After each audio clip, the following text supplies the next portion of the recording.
Guys, in this video, I will show you how you can fix a transaction pending error on Steam.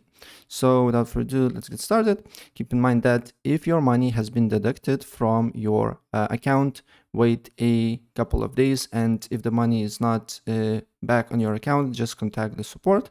But if your money is not deducted from your bank account and you have, for example, and if you bought multiple games, then you can do this thing, right? So all you need to do here is to open up Steam, press on your profile icon on the top right, then go to account details, then you need to go to and view purchase history, and here select the game that you got transaction pending, and then it should be a cancel transaction, or it should be cancel pending transaction here, and all you need to do here and is to cancel it here, right?